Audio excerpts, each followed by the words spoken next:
എന്തിനാടി വേറെ മധുരപലഹാരം? നിന്റെ സ്നേഹം മുഴുവൻ ഇവന് നീ കൊടുത്തയക്കണ്ടല്ലോ.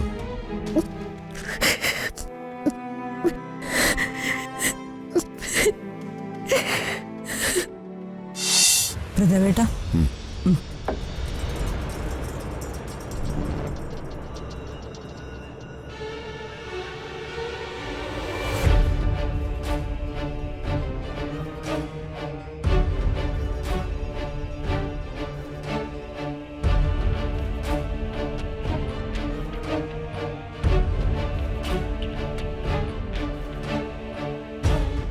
നിങ്ങളെന്താ എന്നെ സ്കാൻ ചെയ്യാണോ?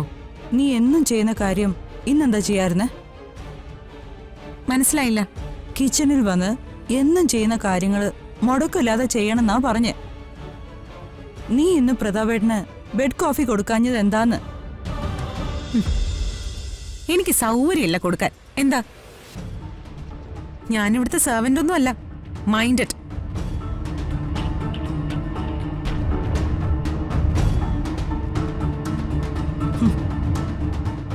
ഇവളെ ഞാൻ കരുതിയതുപോലെ തന്നെയാ. അവളുടെ തനി നിറം പുറത്തെടുത്തിരിക്കുക. ഇനി ഇതിങ്ങനെ വിട്ടാ പറ്റില്ല. മോൾ അവളെ താക്കീത് ചെയ്യണം. എനിക്കതിനുള്ള മൂടൊന്നുമില്ല ചെറിയമ്മ. മനസ്സ് നിറയെ ആ പാവത്തിന്റെ മുഖമല്ലേ. കരഞ്ഞു തകർന്ന അവനിവിടുന്ന് ഇറങ്ങിപ്പോയത്. വാവിട്ട വാക്കും കൈവിട്ടായതും തിരിച്ചെടുക്കാനാവില്ല മോളെ. ഒരു ജന്മം മുഴുവൻ കരഞ്ഞാലും ആ പാപം കഴുകിക്കളയാൻ പറ്റില്ല മോളെ.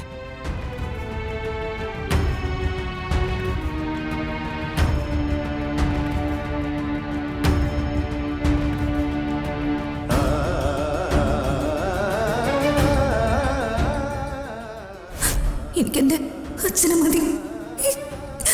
രാജുവിനെ എനിക്ക് വേണ്ട.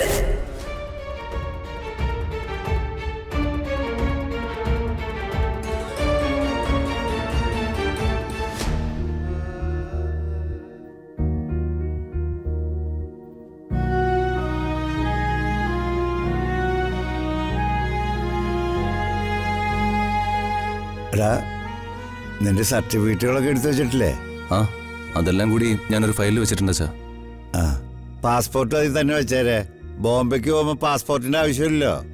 ഏയ് വേണ്ട അച്ഛാ, ഡോക്യുമെന്റ്സിൽ പാസ്പോർട്ടിന്റെ ആവശ്യമില്ല. അമ്മ അതൊക്കെ രാജുവിനോട് ചോദിച്ചിട്ട് ചെയ്താ മതി. എന്താ ചേച്ചി? അമ്മ നിനക്ക് കൊണ്ടുപോവാനേ ഏതാണ്ട് പലഹാരങ്ങളൊക്കെ ഉണ്ടാക്കാൻ പോവുക. എന്റെ ദൈവമേ, എന്റെ അമ്മേ, ഈ വക അച്ചപ്പോ അടയും അവലോസുണ്ടേ ഉപ്പുമാങ്ങ അച്ചാറോ ഒക്കെ ഉണ്ടാക്കിയൊന്നും തരല്ലേ. ഇതൊക്കെ കളയാനേ ഞാൻ വല്ലാതെ പാടുപെടും. വേസ്റ്റ് ഒക്കെ കണ്ടെടുത്ത് വലിച്ചെറിഞ്ഞാലേ പോലീസ് എന്നെ പിടിക്കും. അല്ല മോനെ, നീ ബോംബെ ചെന്നിട്ട് അമ്മേ, അവിടെ ഒരു 15 ദിവസത്തെ ട്രെയിനിങ്ങിന്റെ ഇടയിൽ സാർ എനിക്ക് വിസ എടുക്കും. അവിടെ നിന്നാ ഞാൻ പിന്നെ ഗൾഫിലേക്ക് പോകുന്ന. സൗദിയിലും ഒമാനിലും UAE ഒക്കെ അദ്ദേഹത്തിന് കൺസ്ട്രക്ഷൻ സൈറ്റുകളുണ്ട്. എങ്ങോട്ടാണ് എന്നെ അയക്കുന്നതെന്ന് ട്രെയിനിങ്ങിന്റെ ഇടയിലേ ഞാൻ അറിയൂ. അതുകൊണ്ട് ഈ വക മധുര പലഹാരങ്ങളൊന്നും വെക്കല്ലേ എൻ്റെ അമ്മേ. എന്തിനാടി വേറെ മധുരപലഹാരം? നിന്റെ സ്നേഹം മുഴുവൻ ഇവന് നീ കൊടുത്തയക്കണ്ടല്ലോ.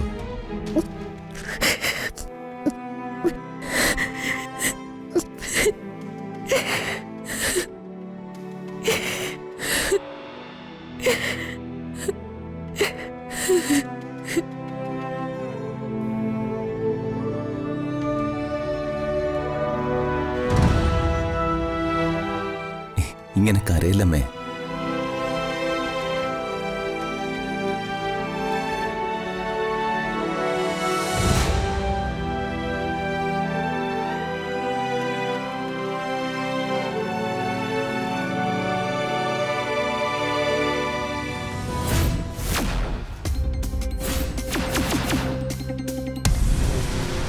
പാവം നന്ദനയുടെ ആ റോൾ കഴിഞ്ഞു. ഇനി നന്ദന പിള്ളയുടെ മറ്റൊരു ഭാവം ഇവര് കാണാൻ പോവുക. ശരിക്കുമുള്ള സ്വഭാവം.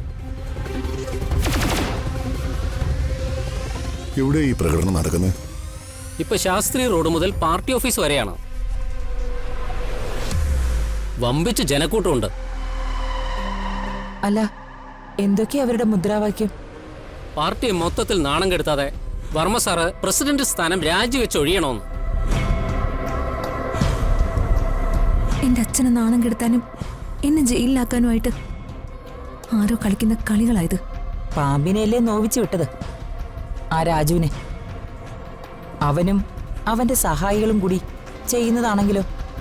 ഇതിനുള്ള മറുപടി ഞാൻ പറയണോ അത് മോള് പറയോ? ഞാൻ തന്നെ പറയാം.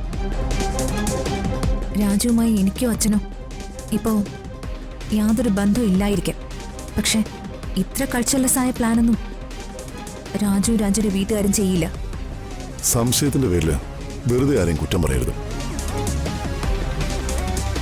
ഒരു പൊളിറ്റീഷ്യന് ശത്രുക്കൾ പല ഭാഗത്തു നിന്നുണ്ടാവും.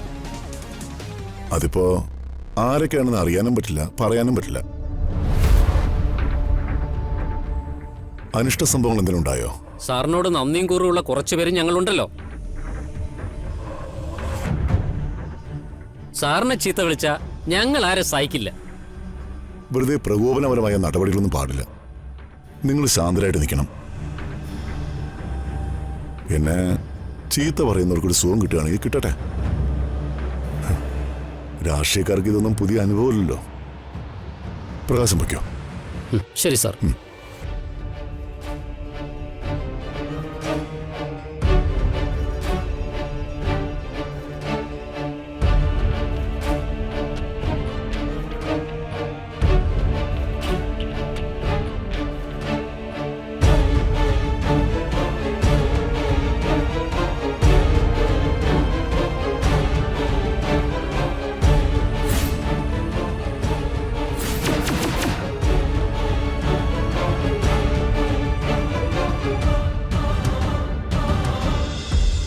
നിക്കടെ അവിടെ. എടിയല്ല, നന്ദന. നന്ദന പിള്ള, അതാ എന്റെ പേര്. ദേ, നീയേ ഏത് പിള്ളയാണെങ്കിലും എനിക്കെന്താ? ഇവിടെ ഞാൻ പറയുന്നത് അനുസരിച്ചാ മതി. മനസ്സിലായില്ല? ദേ, ഇത് അന്തസ്സും ആഭിജാത്യവും കുലമഹിമയുള്ള തറവാടാ. എന്ത് മഹിമ? കുലമഹിമ. പിന്നെ കുലമഹിമ.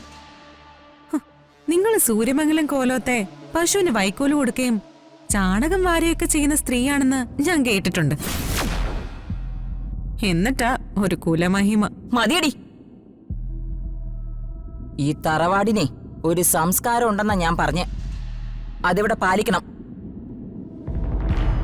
ഇത്തരം വേഷങ്ങളിട്ടോണ്ടേ ഇവിടെ നടക്കാൻ പാടില്ല. ഇതിനുള്ള മറുപടിയെ എന്റെ ഭർത്താവാണെന്നും പറഞ്ഞ് അഹങ്കരിച്ച് നടക്കുന്ന ആ കോന്തനോട് ഞാൻ പറഞ്ഞിട്ടുണ്ട്. ഇനി നിങ്ങളോടും കൂടി പറയാൻ എനിക്ക് സൗകര്യമില്ല. ശബ്ദം ഉയർത്തി സംസാരിക്കാതെടി. അതൊന്നും ഈ വീട്ടിൽ പറ്റില്ല. എന്താ ഉറക്കെ സംസാരിച്ച?